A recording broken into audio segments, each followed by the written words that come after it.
Buenas tardes. Estamos con el psicólogo Jared Ramos García, psicólogo de la salud y psicoterapeuta conductual.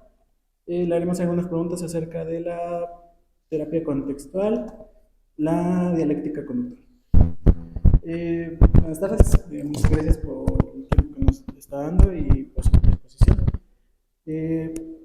Queremos empezar preguntándole, ¿nos podría contar un poco acerca de su formación profesional?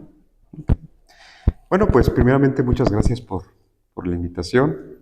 Para mí es un gusto poder estar platicando con ustedes el día de hoy. Ahorita que me preguntan sobre mi formación, pues bueno, yo soy egresado de la licenciatura y de la maestría en Psicología de la Salud por parte de esta casa de estudios, la Universidad Autónoma.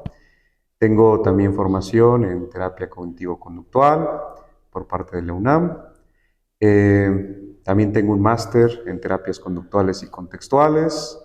También tengo una formación en terapia dialéctico-conductual, lo que es la DBT estándar.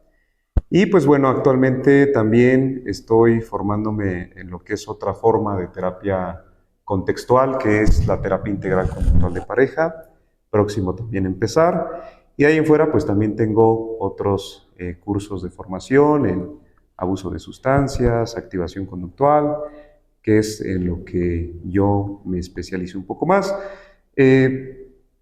Principalmente yo me dirijo hacia lo que es el análisis de la conducta, fuera de que si soy terapeuta contextual o no, me gusta más bien decir que soy un terapeuta conductual, más que otra cosa.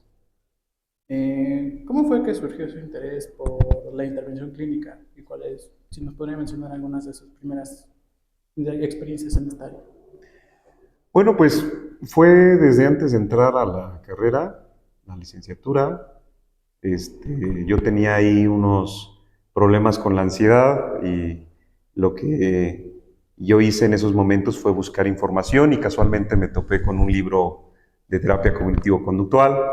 Entonces, cuando yo leo el libro de terapia cognitivo-conductual, pues me fascinó porque pues, yo quería entender, pues a veces por qué los seres humanos hacemos lo que hacemos, ¿no? Que es una de las dudas que muchos de nosotros tenemos cuando vamos a entrar a esta formación. Y pues bueno, yo entré con una marcada influencia de cognitivo-conductual desde que entré a lo que fue la licenciatura. Entonces, ya de ahí, pues bueno, fui aprendiendo muchas cosas y ustedes saben que en los programas de estudio, pues no necesariamente es que te enseñen meramente modelos basados en evidencia, sino que te acaban de confundir con muchas otras corrientes. Entonces, pues en medio de tanta confusión me fui adentrando más a pegarme con doctores que ya me hablaban de la terapia cognitivo-conductual de una manera mucho más específica. Me puse a aprender y ya cuando fueron mis prácticas profesionales, empecé a dar consejería ahí, en mis prácticas profesionales, que fue ahí en Ramírez Ulloa en servicio médico. Y ahí estuvimos practicando lo que es sin querer, porque les he de decir que fue sin querer. Estuve practicando lo que fue la terapia psicológica desde el modelo cognitivo-conductual. Claro que en esos momentos me faltaban muchísimas herramientas, pero fue un momento en el que pues, la misma necesidad de los propios alumnos me hacía pues, querer seguir aprendiendo y aplicar los conocimientos. De ahí, pues el servicio social también lo hice en esta clínica y pues me mantuve ahí hasta que salí también de la carrera. Empecé a formarme en todo lo que tenía que ver con cuestiones clínicas y empecé a tener ya como tal experiencia tratando consultantes de una manera formal, pues desde estos enfoques. Desde tu experiencia, ¿nos podría mencionar qué es la terapia dialéctica? Ok, pues mira, la terapia dialéctico-conductual es una terapia creada ya por los años 90 por Marsha Linehan. Frecuentemente, bueno, por aquel entonces se usaba la terapia para personas con problemas frecuentes con conductas suicidas o diagnóstico de trastorno límite de la personalidad. Sin embargo, pues bueno, básicamente y en términos muy simples, citando también a lo que es Boyano y Gagliese, que son los principales referentes latinoamericanos en DBT, pues La terapia dialéctico-conductual persigue el objetivo de reemplazar patrones conductuales poco eficaces en las personas por conductas más habilidosas. Eso es lo que es la terapia dialéctico-conductual. Es un enfoque de terapia orientado a reemplazar patrones conductuales poco efectivos por conductas más habilidosas, a través de distintos métodos y distintos procesos. Eso es lo que es la terapia dialéctico-conductual, que más adelante pues vamos a seguir hablando conforme a las preguntas que vayan haciendo para ir adentrándonos más en este campo. En su opinión, ¿cómo cree que ha evolucionado la DBT desde su creación hasta la actualidad? Pues fíjate, como te mencionaba o les mencionaba en un principio, la DBT estaba pensada principalmente para personas con conductas o intentos frecuentes de ideación suicida, ¿sí? Entonces, y también con personas con diagnóstico de trastorno límite de la personalidad. Entonces, actualmente ya no es así tanto, ¿no? Sí se siguen abordando estas problemáticas, pero actualmente también se traslada a otro tipo de trastornos. Y digo trastornos para que entre ustedes nos podamos entender, porque desde mi perspectiva, pues no es lo más adecuado. Es decir, se traslada a lo que es trastorno de la conducta alimentaria, a lo que es trastorno obsesivo-compulsivo, se traslada también a personas con trastorno por estrés postraumático y en general elementos que comparten estos trastornos, que es la desregulación emocional, ¿sí? Entonces, en eso es que se enfoca la DBT. Y en eso ha evolucionado. Aparte de todo esto, pues bueno, creo que es importante mencionar que si bien es cierto, al principio se enfocó en adultos, pues actualmente ya no es solamente en adultos, sino también hay investigaciones que se han hecho con niños y también con adolescentes aplicando lo que es DBT. De esa manera ha ido evolucionando y sigue evolucionando, de hecho, actualmente. ¿Cuáles son los principales requisitos que una persona deberá tener en el área de formación, certificación o supervisión de manera continua para que un terapeuta pueda especializarse en la DBT? Ok. De primera mano, conocer de procesos de aprendizaje, análisis de la conducta. Claro que hay personas que pueden ser médicos y pueden empezar a hacer DBT, pero no tienen los conocimientos del análisis de la conducta. Entonces, si no tienen esos conocimientos, es difícil hacer DBT. ¿Sí? Entonces, entre los requisitos antes de poder entrar a DBT, se necesita que la persona conozca de análisis de la conducta. ¿Sí? Incluso, si es un terapeuta cognitivo-conductual, pero no tiene los conocimientos de análisis de la conducta, le va a ser difícil hacer DBT. Entonces, ese es un requisito indispensable. Otro, saber y estar formado en terapia cognitivo-conductual. ¿Sí? ¿Por qué? Porque muchas de las prácticas que se hacen en DBT también vienen de la TCC. Y hay cosas que, por ejemplo, cuando tú entras a una terapia de DBT, asumen que tú ya sabes de la terapia cognitivo-conductual. Y tú es como de, ¿y esto de dónde?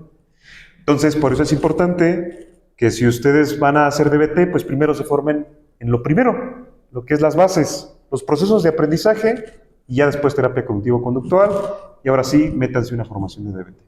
¿Vale?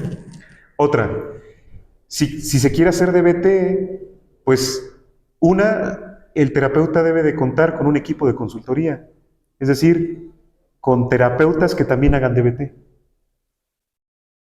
Si tú dices que haces DBT pero no tienes un equipo de consultoría, no estás haciendo DBT. Estás basando tus tratamientos en DBT, pero no como tal DBT. DBT exige que tengas también un equipo de consultoría, es decir, un grupo de también terapeutas que hacen DBT para que ellos mismos, entre ustedes, se vayan supervisando en lo que están haciendo. ¿Vale? Entonces es muy importante tener un equipo de consultoría. Ahora, DBT es amplio. En DBT te tienes que seguir formando. Actualmente hay una forma de DBT que se llama terapia dialéctico-conductual radicalmente abierta. Entonces, si tú ya sabes hacer DBT estándar, tienes que también haber pasado por cursos de DBT avanzado y también posteriormente formarte en DBT radicalmente abierta. ¿Sí? Esa es una de las cosas. Y si tienes la oportunidad, pues seguirte supervisando con los profesionales pues que son los principales dirigentes, al menos aquí en Latinoamérica o incluso en otras partes del mundo. Creo que es muy importante. La constante formación siempre va a ser un requisito para estar haciendo DBT. ¿Vale? Bueno, esto es de momento lo que les puedo yo comentar. Claro que otros terapeutas les van a decir otras cosas, pero para mí estos son los principales. ¿Y cuál considera que es el futuro de la DBT? Pues DBT viene muy fuerte, sobre todo porque DBT no es para una condición específica. No tendría por qué ser para una condición específica, ¿vale? Entonces, DBT actualmente incluso ya está probándose con personas con autismo, ¿sí? Entonces, ¿qué es lo que pasa con las personas que tienen autismo? Bueno, pues que hay una marcada desregulación emocional y lo que se hace en DBT, pues viene muy bien para este tipo de población. Se están haciendo más investigaciones, realizando el grupo de habilidades, no solamente con consultantes en la terapia individual, sino también en formato de grupo. Incluso están adoptando DBT en formatos de talleres para escuelas. Entonces, DBT viene muy bien para muchas cosas, pero sí hay que hacer mucha investigación al respecto. ¿Usted qué tipo de personas son candidatos para el uso de la DBT? Pues cualquier persona puede hacer DBT, ¿no? Claro que muchos les van a decir, no, pues si tiene las características de desregulación emocional, intento suicida, conductas impulsivas, pues son las que mejores van a ir a DBT. Pero en general se puede ir adaptando el tratamiento y las condiciones de las herramientas que tú vas a ocupar para distintas personas en lo que tú lo puedes aplicar, ¿vale? ¿Qué tipo de población tiene mayor éxito en el uso de esta terapia? Pues se ha probado en adultos, en adolescentes y niños, y en estos ha ido funcionando. Claro que donde hay más evidencia es con adultos, pero en general las personas con desregulación emocional son en donde DBT ha sido efectivo. ¿Sí? Okay. Bien, ya que nos ha comentado acerca de todos estos aspectos, los cuales usted considera pues, de una gran importancia, también quisiéramos saber, para usted personalmente, qué es lo que le hizo que se inclinara más que nada hacia lo que es este modelo de terapia dialéctica conductual. Curiosidad. ¿Sí? Siempre estoy como viendo qué es lo que hay de nuevo, qué es lo que se está investigando. Y se ha hablado mucho de DBT y tenía mucha curiosidad de saber de qué venía el modelo. Entonces, la primera parte fue conocer y sobre todo a través del conocer mejorar mis intervenciones clínicas. Creo que eso es lo más importante. Por lo que me incliné por DBT, no hago solamente DBT, quiero que ya quede claro que yo más bien tengo este enfoque del análisis funcional de la conducta y sobre ese es el que trabajo. DBT me da herramientas y con DBT puedo hacer muchas cosas, pero si no contara yo con esta herramienta principal que es la herramienta del análisis de la conducta, pues yo diría que no tenía sentido hacer TCC o hacer DBT. ¿Me explicó? Sí. Vale. Eso, no sé si responda a tu pregunta. De hecho, quisiéramos saber a través prácticamente de su experiencia, ya que pues primordialmente hemos estado investigando acerca de esta terapia de regeneración de la DBT, quisiéramos saber en su experiencia clínica, ¿qué es lo que usted considera que podría mencionarnos a nosotros como estudiantes? ¿Qué es lo que la hace tan efectiva para los consultantes que pues están constantemente en este tipo de sesiones? Pues una es el formato en cómo se presenta la terapia. Por ejemplo, algo que no hacía TCC ni ninguna otra forma de terapia es combinar terapia individual con una terapia de grupo. Entonces, TCC, pues llevaba el formato de terapia individual y claro que lo podían aplicar en modalidad de grupo, pero nunca como parte del tratamiento. ¿Me explicó? DBT lo que hace es, tienes terapia individual. Después de la terapia individual, tú mandas a tu consultante a un grupo de habilidades. Después de la fase de pretratamiento o incluso entre la fase de pretratamiento, lo que hacemos es mandar a los consultantes a un grupo de habilidades. Este grupo de habilidades es lo que se podría conocer como terapia de grupo, aunque no en la modalidad en como creemos que es la terapia de grupo, ¿no? Que pues, cada quien va a hablar de sus problemas y todos vamos a compartir nuestras experiencias, a ver cómo nos va. No. El grupo de habilidades es meramente para eso, es como ir a la escuela. Vas a aprender habilidades. Y la terapia individual, el terapeuta lo que hace es ver cómo es que esas habilidades se pueden generalizar a los distintos contextos. ¿Cómo? Utilizando los procesos del aprendizaje. ¿Vale? Eso es lo que se hace. ¿Por qué se hizo de esta manera? Bueno, porque Marsha se dio cuenta que muchos de estos consultantes con estas características de ideación suicida o con características de TLP, pues llegaban a las consultas y llegaban con crisis. Siempre llegaban con crisis y te llevabas toda la hora de la terapia tratando de solucionar la crisis y no veías nada. Entonces, ¿qué dijo Marsha? Bueno, lo que vamos a hacer es que vamos a mandar a la persona al grupo de habilidades y bueno, ahí va a aprender habilidades, eso que no podemos hacer en terapia lo va a aprender en el grupo de habilidades y ya cuando venga, pues es probable que una vez que esté aprendiendo estas habilidades haya menos probabilidad de que hayan crisis. Y si hubiera alguna crisis, lo tratas en terapia individual. Pero ya tienes el referente de las habilidades. Esto por un lado. Otra, tienes equipo de consultoría. Algo que no había en TCC, al menos de manera formal, o en otras formas de terapia. Es decir, juntarte con otros terapeutas que también hagan DBT para que juntos, te puedan dar apoyo emocional en el caso que tú lo necesites. ¿Por qué? Porque trabajar con personas desreguladas emocionalmente es muy cansado. Y hay momentos en los que el propio terapeuta puede entrar en un burnout, ¿sí? Entonces, necesitas de tus pares para que ellos puedan también ayudarte en esa parte y también, ¿por qué no? Si requirieras de una supervisión en cuanto a cómo estás haciendo DBT o en cuanto a que te estás estancando con un consultante particular, pues entonces tu equipo de consultoría puede ayudarte a sacar adelante algo que tú no entiendas todavía o algo que se te esté dificultando. Por eso es que DBT es tan efectivo. Otra, no solamente el grupo de habilidades es para los consultantes. El grupo de habilidades también se extiende a sus familiares. Entonces, las familias adquieren habilidades, el consultante adquiere habilidades y el terapeuta también está recibiendo una supervisión constante por parte de su equipo de consultoría.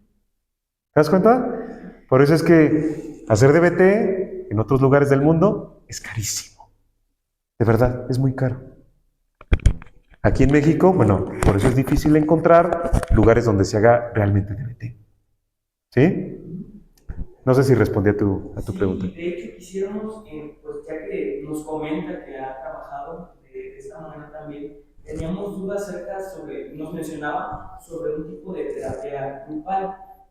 No sabemos exactamente cuál es esta función, pero quisiéramos saber en su experiencia, en la cual nos ha comentado ya anteriormente, qué tipo de ventajas o desventajas incluso podría ya uno como terapeuta o viceversa como consultante al trabajar de esta manera. O sea, lo vemos de una manera en la cual no podamos hacer ciertos usos de otro tipo de terapia, o si tenemos que seguir este lineamiento forzosamente. ¿Qué es lo que nos podría comentar acerca de este uso de terapias individuales y grupales? Pues es que el formato de DBT estándar es eso. Recibes terapia individual, recibes terapia grupal, por así decirlo, pero más bien es un grupo de habilidades. ¿Vale? Si bien es cierto que actualmente se están haciendo formatos de terapia nada más con el grupo de habilidades, bueno, todavía no sabemos si realmente vaya a funcionar de manera adecuada por el hecho de no tener tu terapia individual, ¿sí? Porque lo que hemos de saber todos nosotros es que cada persona tiene su propia historia de aprendizaje. Entonces, en un grupo de habilidades no se alcanza a cubrir las necesidades particulares de cada persona. Quizás todos vienen con un síntoma en común que es la desregulación emocional, pero no todos esa desregulación emocional es mantenida por las mismas cosas. Responden a diferentes estímulos. Y tú como terapeuta individual entonces tienes que atender a los estímulos específicos de la persona, aquellas cosas que lo están manteniendo su problema y con ello empezar a aplicar las habilidades concretamente a esas cosas.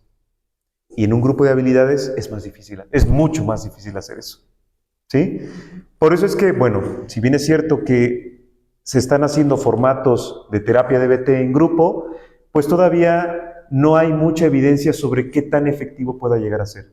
Sí nos dicen algunos protocolos, algunas revisiones sistemáticas que puede estar funcionando, ok, pero todavía hace falta más investigación. De momento, en DBT estándar se aplica terapia individual y se manda grupo de habilidades. Eso es la manera más efectiva de realizar el tratamiento. Entonces, en su opinión, podríamos llegar a la conclusión de que este tipo de terapias grupales, en las cuales se menciona, como tal, no han llegado a un discernimiento total de su funcionamiento, su correcto funcionamiento, mejor dicho, pero no se niega usted a decir, no, es la manera correcta. Si la evidencia dice que funciona, funciona. ¿Sí? Nos ha mencionado durante la entrevista que el DBT se aplica a personas con desregularización emocional, pero ¿qué es esta? ¿Qué es la desregulación emocional?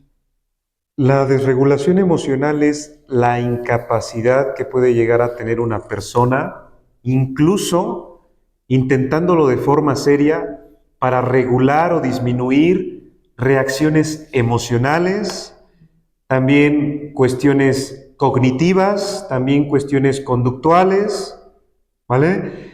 A pesar de los intentos que puede tener la persona para poder regular estas respuestas, ya sea emocionales, ya sea a nivel de conducta verbal o de conducta no verbal, no lo logra.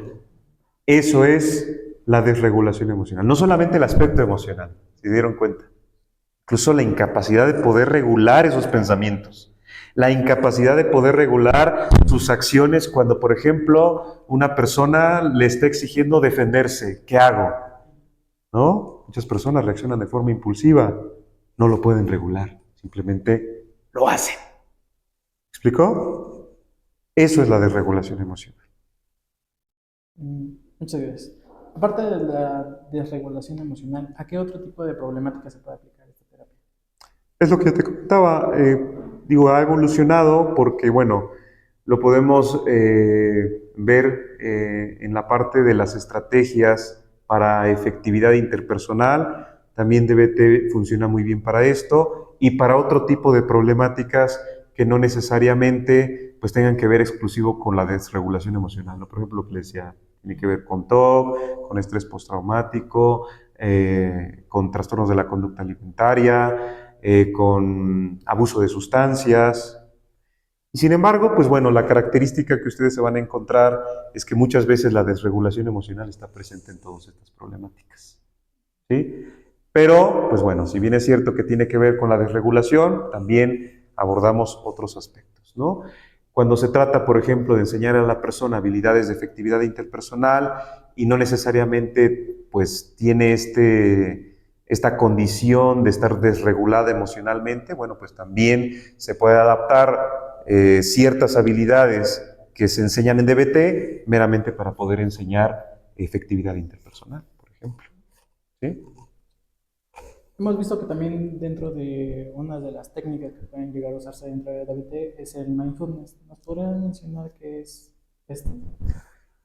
Mindfulness es una práctica oriental que, pues bueno, la TCC y otras formas de terapia han adoptado. Se van a dar cuenta que mindfulness se ocupa no solo en DBT, se ocupa también en terapia de aceptación y compromiso, en un formato, aunque se quiera decir que no, pero también en activación conductual también se ocupa mindfulness.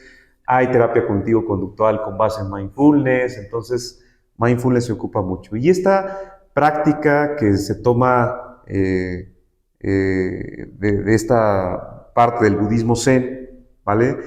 Tiene que ver con prestar atención, es la capacidad de prestar atención al momento presente, a las condiciones internas, por ejemplo, pensamientos, emociones, sin juzgarlos, ¿sí? Es la capacidad de estar en el momento presente, sin juzgarlo, sin querer que sea diferente, simplemente a través de la descripción, ¿correcto?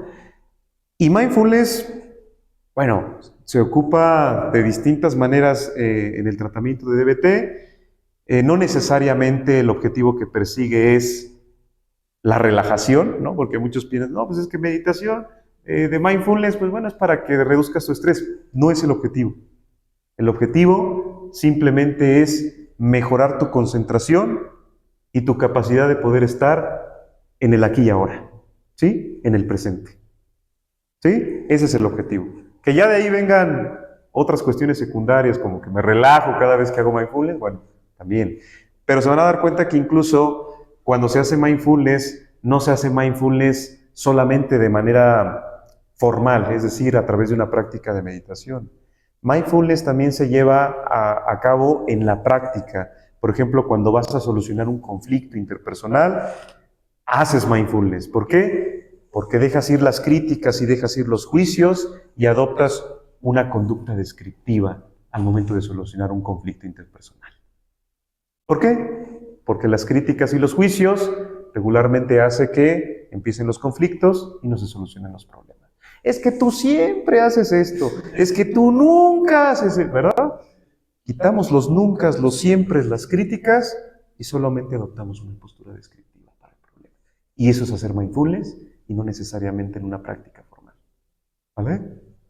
No sé si respondía a su pregunta. Bueno, en la DBT, ¿qué instrumento suele usarse para evaluar el progreso y los resultados que se obtienen?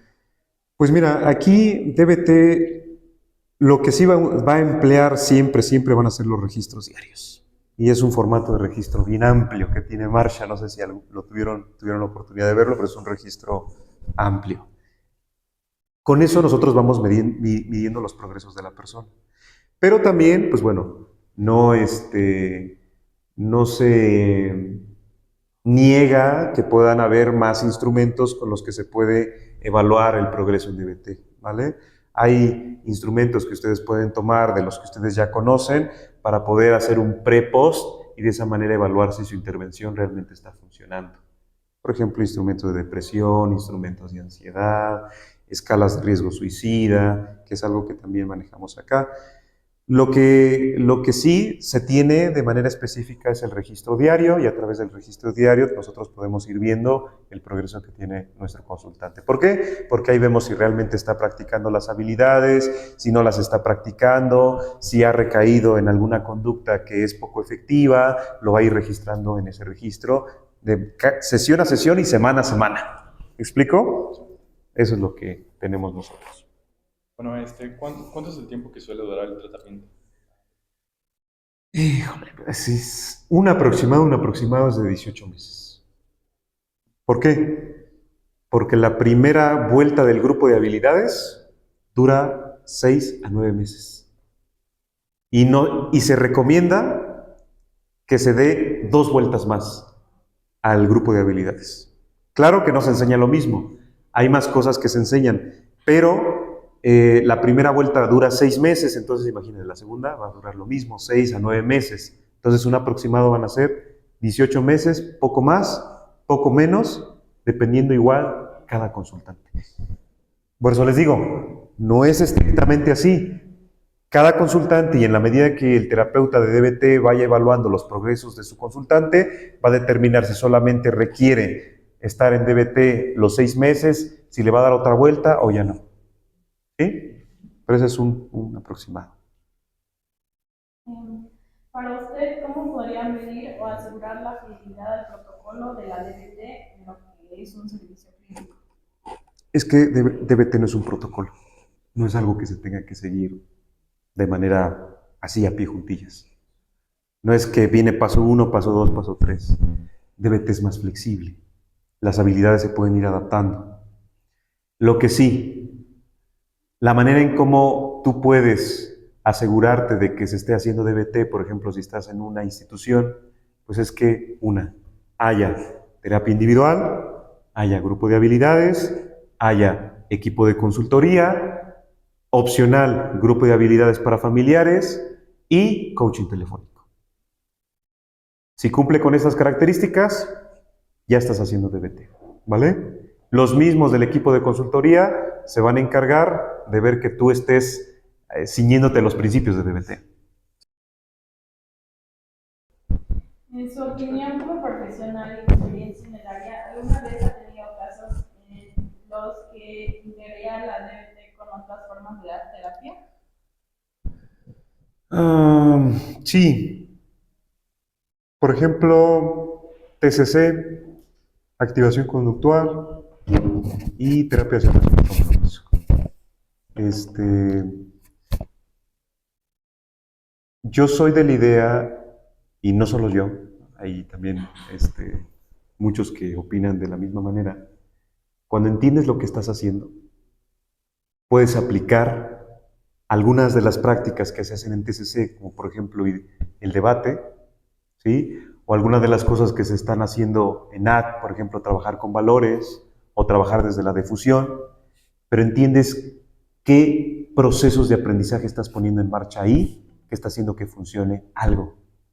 Eres coherente con tus planteamientos y tus supuestos filosóficos, y eso hace que, a pesar de que tú integres un elemento de otra terapia que no sea necesariamente DBT, entonces tenga sentido.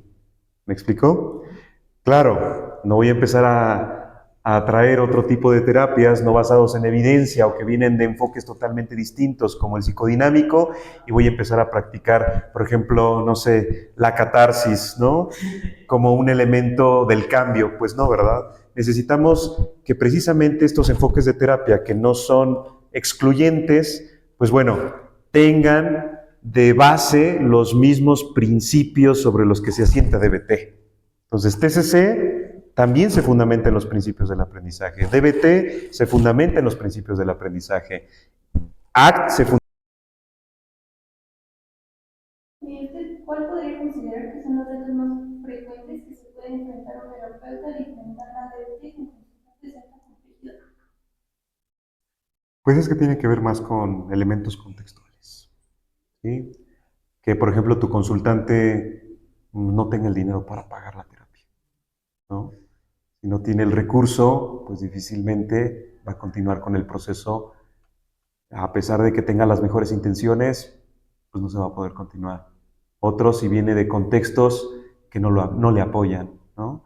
Si la persona, por ejemplo, está inmerso en un contexto de violencia, del cual no puede salir, porque también de ello depende a lo mejor su sustento, su sobrevivencia, pues bueno, ahí también hay un reto que con DBT no lo podemos como tal solucionar. A pesar de que tengamos la mejor de las intenciones, pues esos elementos nos pueden echar a perder todo.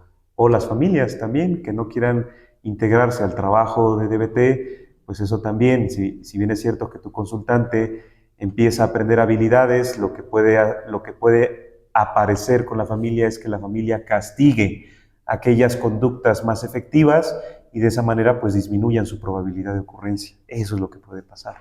Entonces, esos son los retos a los que nos topamos, porque a veces dicen, pues o tú recibes terapia o recibimos la familia. ¿Me explicó? Entonces es difícil en esa parte. De hecho, también quisiéramos preguntarle sobre un aspecto que nos mencionaba ahorita justamente en esta pregunta, cuál era el aspecto socioeconómico y cultural, ya que pues no estamos exentos de que como terapeutas quizás algún consultante pueda tener diversos tipos pues, tanto a nivel económico como de aspectos culturales o personales. ¿Cómo es que usted en su formación, en su experiencia, podría decir que se forma o tenemos que llevar a cabo este tipo de sesiones? O sea, ¿se le niega ya completamente la terapia por ejemplo, el aspecto económico o se tienen otros diversos tipos de aspectos de soluciones, por así llamarlo. Pues es que pues ahí va a depender de cada terapeuta, ¿no? Hay terapeutas que pueden ser más flexibles y decir, bueno, pues está bien, te cobro la mitad o hacemos algún arreglo ahí, se puede hacer, ¿no? Pero lo veo complicado por la complejidad de lo que se está trabajando. O sea, si vas a consulta privada, es muy difícil, porque si te llevas mucho tiempo trabajando DBT y pues bueno, también el terapeuta tiene que comer, ¿no? ¿Me explicó? Claro que se puede a lo mejor hacer algo desde el lado pues, de políticas públicas, pero puede hacerse, adaptarse DBT en un formato de grupo, y si bien es cierto que no va a recibir todo el paquete, pues al menos sí el grupo de habilidades, eso sí se puede hacer, y de forma gratuita. Pero tendría que ser una iniciativa, que tendría que formular pues las mismas personas que están en el campo académico, ¿no? A través de la investigación, a través de proponer. Creo que pues es algo que se puede hacer, no con toda la efectividad de DBT, con todo el paquete, pero a lo mejor sí un grupo de habilidades. ¿Sí? Eso es lo que se podría, pienso yo, hacer. Habría que ponerlo a prueba, ¿no? Como un piloto. Sí, y finalmente también quisiéramos preguntar acerca de ese aspecto de este tipo de adversidades que uno puede presentar, estos problemas que se pueden dar, y fuera del aspecto, pues ya como bien mencionamos, el aspecto económico o cultural, en las terapias, en su opinión o su experiencia, ¿qué podría considerar que es lo más como difícil o adverso a que el consultante se niegue a cambiar o algún tipo pues así como factor en común que diga, no, pues mayormente es no sé, el carácter o la paciencia, no sé. Y eso quisiéramos saber qué tipo de adversidades más frecuentemente se presentan en este tipo de terapia. Sí, justo que, por ejemplo, tu propio consultante quiera resultados muy rápidos, ¿no? Y se desespere por no verlos, o el hecho de que el consultante no practique las habilidades. No practicar las habilidades, pues directamente te pone en una posición de desventaja. Entonces, pues eso es lo que puede pasar. Lo que pasa más bien frecuentemente en la consulta, ¿no? El mismo contexto, hay que señalarlo y hay que enfatizarlo. Si los elementos contextuales no nos apoyan, también es un elemento a considerar que puede ser un reto para la terapia. Y ya para ir pues, aterrizando, ¿no? En esta entrevista, quisiéramos preguntar, ya supimos acerca de su experiencia, de su formación también, cuáles son algunos tipos de aspectos adversos, pero para nosotros, como estudiantes de psicología, quisiéramos preguntarle a usted qué nos recomendaría o a toda una generación de futuros psicólogos que les interese este tipo de terapia. ¿Qué nos recomendaría antes de empezar pues, este paso a un nuevo mundo de posibilidades, las cuales nos comentaba alrededor de toda esta entrevista? La tengo fácil. Métanse a estudiar bien el análisis de la conducta. Nada más. Toda su formación de licenciatura, de verdad, esfuércense por aprender los principios del aprendizaje bien. ¿Sí? Condicionamiento clásico, condicionamiento operante, hacer análisis funcional, hagan una correcta evaluación conductual, ¿sí? Conozcan los procesos. Esa es mi recomendación principal. Si ustedes salen de la carrera sabiendo nada de esto, no habrán aprovechado la licenciatura en psicología, ¿sí? De verdad, se van a topar, claro, con muchos obstáculos, muchas barreras, diferentes corrientes que les van a hablar de muchas cosas. Pero esfuércense por irse a la parte más científica de lo que es su práctica como psicólogos. ¿Sí? Entonces, estudien bien eso, y ya después se ponen a pensar si quieren estudiar ACT, si quieren estudiar activación conductual, porque si yo tengo bien los principios del aprendizaje, las demás terapias van a ser un poco más sencillas, porque no se trata de las técnicas. Las técnicas solamente van a ser medios. No es lo que va a hacer que el cambio se dé en el proceso de la terapia. Lo que ustedes apliquen en sesiones, los principios del aprendizaje, es lo que va a estar generando los cambios. Conozcan eso. Esa es mi recomendación. ¿Vale? Bueno, muchísimas gracias también por su tiempo, el haber respondido a estas preguntas. Somos pues igual candidatos a seguir intentando y también tratar de seguir pues, adelante con las recomendaciones que nos da. Y quisimos agradecerle por esta oportunidad, ¿no? Porque es importante para nosotros como estudiantes, más que nada, el irnos formando y ir conociendo a su vez, no solamente de libros o de investigaciones, sino de profesionales que ya han tenido estas experiencias y nos pueden comentar acerca de todo esto. Entonces, pues, muchísimas gracias. No, ustedes, muchas gracias. Gracias.